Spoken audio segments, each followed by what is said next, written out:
Welcome to another edition of Whiteboard Weather, and it is nearing Christmas, so I went for a candy cane theme, kind of. You see where I was going with here? But, of course, happy holidays, and welcome to another edition of Whiteboard Weather.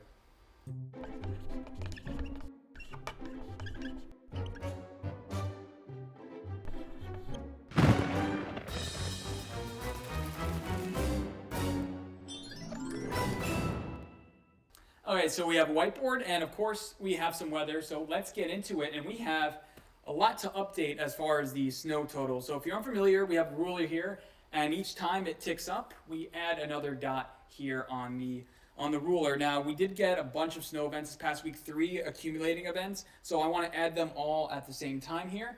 I gotta make sure I use the right marker. So before this week, we were at 8.3 inches, and this past week, we had 5 inches of snow. So we are now all the way up to 13.2 inches, which is just about there, and today's date is the 17th. So there we go. We may run out of space. We are well ahead of snowfall so far for this year. Now, I want to put the cold into perspective. Now, if you follow my pages, you'll know how cold it's been the first half of December. I want to put that all into perspective. So the first half of December, right, we're going to get into it. The average temperature was 24 degrees when factoring in the high and the low and averaging them out. Normal is 34 degrees. So we're about 10 degrees below normal for the first half of the month. It is the coldest December. If we keep up this pace, it'll be the coldest December since 2000.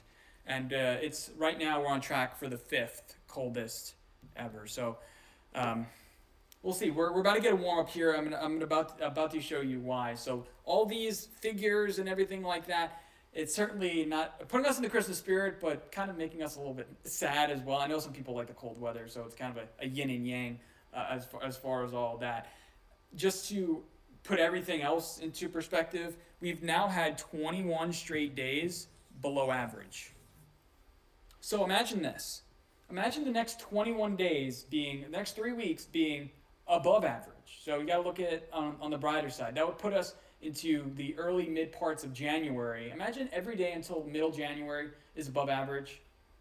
That's how, that's where you have to think about it. But yeah, next I want to move on to the maps because we have a lot to talk about. And this one, it is zoomed all the way out to the continental United States. Okay, so we're back. Now that was really 2 hours in real life time, but hey, now let's get into the weather. So this is the map of the United States. I want to talk about why it's been so cold. The atmosphere behaves like waves. It's like a fluid. So it bends up and it bends down. Whenever it bends down, we get colder air. And we've been in this pattern for about 3 weeks where this colder air has been dragged in from Canada, Antarctica. Well, actually, no. Arctic air has been dragged in. So that has swung up like this. But on the other side of the country, they've been seeing the complete opposite. They've been seeing a bend up, and it's been unusually warm. My brother is planning on skiing in Utah, and it's like in the 50s in the mountains over in Utah. So they've been seeing a bend up. And this is a ridge that begins to develop, and that, again, then descends down towards us. So big, they're like 10, 15 degrees above average, and we're 10, 15 degrees below average. And this pattern is going to literally shift our way so that eventually the high is going to be right about here. We're not going to be underneath it, and we're not talking about 60s and 70s, but it's going to be closer to us, and it's going to influence our weather a little bit for Christmas. Now, just how warm is Christmas going to be? Now, I remember what we did with the other holiday, Thanksgiving. What I did was I looked at the models, and then we looked back to see how well we did. So now we're 8 days away from Christmas, and I want to do a little Christmas weather tracker, and we'll keep it the same. And I have a little cheat sheet. I looked at all the models, and let's see what we have. So first of all, let's talk about Thanksgiving. Thanksgiving,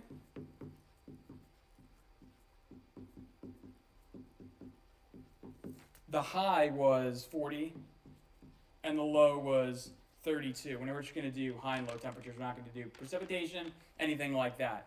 The average for Christmas